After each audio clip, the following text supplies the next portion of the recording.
جو ابھی عزیز طالب علم نے حدیث پڑھی اور امام بخاری کا آخری باب پڑھا، اس سے پہلے آپ نے دیکھا ہوگا کہ ایک بہت طویل سند انہوں نے ہمارے سامنے پڑھی. یہ طویل سند در حقیقت صرف اس امت مسلمہ، امت محمدی علی صاحب الصلاۃ والسلام کی خصوصیت اور اس کا امتیاز ہے،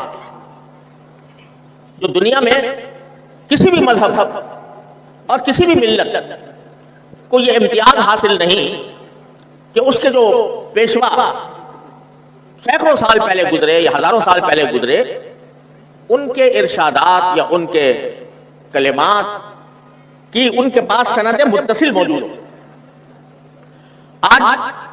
دنیا میں سب سے زیادہ جو اہل کتاب میں سے جن کا سب سے زیادہ مذہب پھیلا ہوا ہے رومن کیتھولکس کا، تو ان کی صورتحال یہ ہے کہ اگر ان سے پوچھا جائے، آپ کسی بھی مسیحی عالم سے پوچھ لیں، کسی بھی یہودی عالم سے پوچھ لیں کہ تم تورات کو مانتے ہو، لیکن کیا تمہارے پاس اس بات کی کوئی دلیل موجود ہے کہ یہ تورات تم پڑھ رہے ہو یہ واقعی وہی تورات ہے جو حضرت موسیٰ علیہ السلام پر نازل ہوئی تھی؟ یا آپ کسی مسیحی عالم سے پوچھ لیں کہ کیا جو انجیل تم پڑھتے ہو وہ انجیل واقعتاً وہی ہے جو حضرت عیسیٰ علیہ السلام پر نازل ہوئی تھی؟ تو سوائے اس کے ان کے پاس کوئی جواب نہیں ہوگا کہ ہمارے پاس سندیں متصل نہیں ہیں، ہمارے آباء و اجداد اس کو آسمانی کتاب کہتے چلے آئے ہیں، لہذا ہم بھی اس کو آسمانی کتاب مانتے ہیں. لیکن اگر یہ پوچھو کہ اس کے سند کیا ہے تو ان کے پاس اس کا کوئی جواب نہیں. اور میں آپ کو بتاتا ہوں کیا سند ہے. حضرت عیسیٰ علیہ السلام کو اللہ تبارک و تعالیٰ نے آسمان پر اٹھایا، اس کے بعد سے لوگوں نے حضرت عیسیٰ علیہ السلام کی سیرت اور حضرت عیسیٰ علیہ السلام کے ارشادات کو جمع کرنے کا سلسلہ شروع کیا. لیکن 3 صدیوں تک، 300 سال تک 20 انجیلیں منظر عام پر آ چکی تھی، اور ان میں آپس میں تضاد تھا، آپس میں اختلاف تھا، پتہ نہیں چل رہا تھا کہ اصلی کون سی اور نقلی کون سی ہے. 300 سال تک انجیلیں، یہ برقس کی انجیل ہے، یہ برناباس کی انجیل ہے، یہ پطرس کی انجیل ہے، یہ برتھلمائی کی انجیل ہے، یہ اس کی یوحنا کی انجیل ہے. سینکڑوں انجیلیں پھیلی ہوئی، اور آپس میں صرف الفاظ میں نہیں بلکہ اس کے مضمون میں زبردست اختلافات موجود تھے. جب 300 سال گزر گئے، 300 سال کے بعد قسطنطین بادشاہ تھا، جو اس وقت جو استنبول کہلاتا ہے وہ قسطنطنیہ کہلاتا تھا اس وقت. تو بازنطینی حکومت کا جو بادشاہ تھا قسطنطین، وہ عیسائی ہو گیا. جب وہ عیسائی ہو گیا تو اس نے دیکھا کہ اس کی ساری انجیلیں پھیلی ہوئی ہیں، پتہ نہیں کون سی سچی ہے کون سی جھوٹی ہے. لہذا اس نے ایک زبردست اجتماع منعقد کیا، جو آج کل بھی وہ شہر موجود ہے نیس، جو آج کل غالباً سوئٹزرلینڈ میں ہے، اور پہلے وہ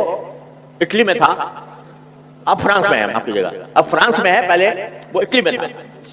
تو اس شہر کے اندر ایک عظیم اجتماع ساری دنیا کے مسیحی علماء کا اس نے منعقد کیا،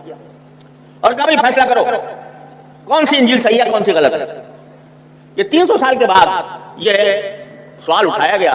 اور لوگ سارے علماء جمع تھے، پوری عالم عیسائیت کے علماء جمع تھے، اور ان سے کہا جا رہا تھا بھائی فیصلہ کرو کون سی صحیح ہے کون سی غلط ہے. سارے دن مباحثہ ہوتا رہا، کوئی کہتا تھا یہ بہتر ہے، کوئی کہتا ہے وہ بہتر ہے، کوئی کہتا ہے یہ صحیح ہے، کوئی کہتا ہے وہ صحیح ہے. سارے دن مباحثہ ہوتا رہا. آخرکار جو اس وقت کے پوپ صاحب تھے، انہوں نے یہ تجویز پیش کی، بھائی سارا دن ہو گیا بحث مباحثہ کرتے ہوئے کسی نتیجے تک نہیں پہنچ رہے، تو اب ایسا کرو اب اس کو اللہ میاں پر چھوڑو، اللہ تعالیٰ سے پوچھیں گے کہ کون سی صحیح ہے کون سی غلط ہے. بھائی کیسے پوچھیں گے اللہ میاں سے؟ ایسا کرو کہ جتنی ساری انجیلیں ہیں نا وہ ساری ایک میز کے اوپر جمع کر دو، اور میز پر جمع کر کے اور اس کو ایک کمرے کے اندر بند کر دو، اور برابر کے اندر سارے مسیحی علماء جو ہیں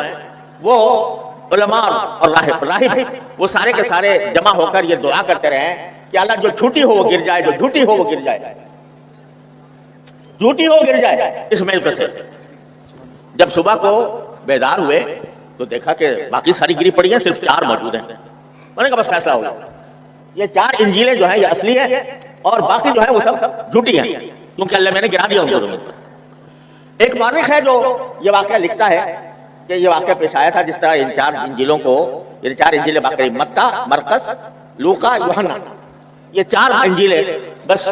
سچی قرار دی گئی۔ تو وہ کہتا ہے مورخ لکھتے ہوئے کہ سب لوگوں نے یہ سب بحث تو کر لی اور یہ نظارہ بھی دیکھ لیا کہ نیچے کتابیں گری ہوئی تھی، 4 اوپر رکھی ہوئی تھی، لیکن کسی نے یہ تحقیق نہیں کی کہ اس دن اس کمرے کے دروازے کی چابی کس کے پاس تھی۔ یہ کسی کو تحقیق کرنے کی توفیق نہیں ہوئی کہ اس رات میں اس کمرے کی چابی کس کے پاس تھی۔ تو چابی تھی پوپ صاحب، تو لہذا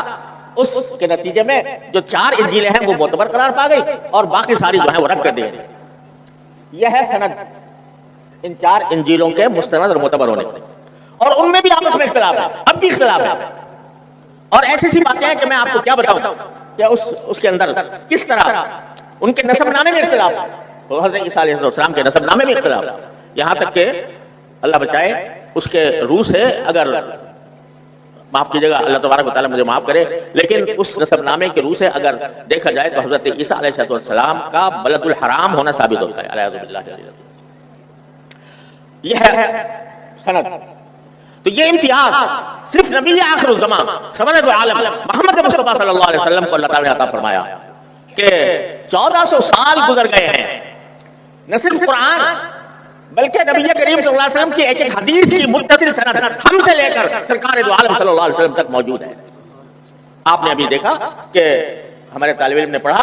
کہ میں نے کس سے پڑھا ہے، میرے استاد نے کس سے پڑھا، ان کے استاد نے کس سے پڑھا، اور یہاں تک کہ امام بخاری تک پہنچ گئے اور اس کے بعد امام بخاری کی حدیث موجود، اور جتنے نام انہوں نے لیے اور جتنے نام بخاری شریف کے اندر آتے ہیں کہ سند کے کہ میں نے فلاں سے پڑھا، میں نے فلاں سے پڑھا، میں نے فلاں سے پڑھا، ان میں سے ایک ایک انسان کا کچا چٹھا اسماء الرجال کی کتابوں میں موجود۔ آپ بخاری شریف کی 2 جلدیں ہیں اور اس کے اندر ہزاروں حدیثیں ہیں، تقریباً 7000 کے قریب احادیث ہیں۔ ان 7000 احادیث میں ہر سند کے اندر کم سے کم 3 اور زیادہ سے زیادہ 6 راوی ہوتے ہیں ایک حدیث کے اندر۔ آپ کسی بھی راوی پر انگلی رکھ دیجئے اور یہ پوچھئے کہ یہ راوی کون ہے، کتابوں کے اندر اس کے بارے میں اس کا سارا کچا چٹا مل جائے گا کہ وہ حافظہ اس کا کیسا تھا، وہ ثقہ تھا یا نہیں تھا، وہ عدالت رکھتا تھا یا نہیں رکھتا تھا، لوگوں کے اندر اس کی شہرت کیسی تھی، ساری تفصیلات اس راوی کی مل جائیں گی۔ کوئی راوی ایسا نہیں جس کی تفصیلات موجود نہ ہوں۔ کیوں؟ اللہ تعالیٰ نے جو وعدہ فرمایا تھا اِنَّا نَحْنُ نَزَّلْنَا الذِّكْرَ وَإِنَّا لَهُ لَحَافِظُونَ، ہم نے ہی قرآن نازل کیا اور ہم ہی اس کی عبادت کریں گے۔ تو قرآن کی عبادت تو اس طرح کرائی اللہ تبارک و تعالیٰ نے کہ آج اگر فرض کرو خدا نہ خواستہ قرآن کریم کے سارے نسخے ختم ہو جائیں تو 12 سال کے بچے اپنی زبان سے اس کو لکھوا دیں گے، اور ہر ملک کے اندر الحمدللہ قرآن کریم کے حافظ سے ملیں گے۔ لیکن حفاظت صرف الفاظ ہی کی تو نہیں تھی، حفاظت اس کے معانی کی بھی تھی، قرآن کی تفسیر کی بھی تھی، اور قرآن کی تفسیر وہ ہے جو جناب محمد مصطفیٰ صلی اللہ علیہ وسلم نے فرمائی۔ یہ ساری احادیث جو ہیں یہ قرآن کی تو تفسیر ہے، تو اس قرآن کی تفسیر کو بھی اللہ تبارک و تعالیٰ نے اس طرح محفوظ رکھا۔ دنیا کی کوئی ملت، کوئی مذہب، کوئی دین اس کی مثال پیش نہیں کر سکتا کہ اس کے ایک ایک راوی کا حال موجود ہے۔ محدثین نے اپنی عمریں کھپائی، پیدا اس لیے کیے گئے کہ سرکار دو عالم صلی اللہ علیہ وسلم کی احادیث کو محفوظ کریں۔ خطیب بغدادی رحمۃ اللہ علیہ نے اپنی کتاب الکفایہ میں لکھا ہے، کسی مجھے محدث کا نام یاد نہیں رہا، اس محدث سے پوچھا گیا کہ بھئی آپ کس طرح راویوں کی تحقیق کرتے تھے کہ یہ راوی کیسا ہے؟ تو فرمایا کہ ہم جس راوی کے بارے میں ہمیں تحقیق کرنی ہوتی تھی اس کے وطن میں پہنچتے تھے، اس کے شہر میں جاتے تھے، اس کے بارے میں لوگوں سے معلومات کرتے تھے، اتنی معلومات کرتے تھے کہ بھائی اس نے پڑھا کہاں ہے، یہ حافظہ اس کا کیسا ہے، کبھی اسے جھوٹ بولا ہے کہ نہیں بولا، اور اس کا کردار کیسا ہے، کیریکٹر کیسا ہے، یہ معلومات اس طرح کرتے تھے کہ لوگ جن سے ہم معلومات کر رہے ہوتے تھے وہ ہم سے بعض اوقات کہتے تھے کیا ان کا کوئی رشتہ آیا آپ یہاں جو آپ اتنی تحقیق کر رہے ہیں؟ کوئی رشتہ آیا کہ آپ کی کسی لڑکی سے کہ اس کا نکاح کرنا ہے لہذا آپ اتنی تحقیق کر رہے ہیں؟ یہ تحقیق کر کر کے کتابوں کے اندر مدون کر گئے۔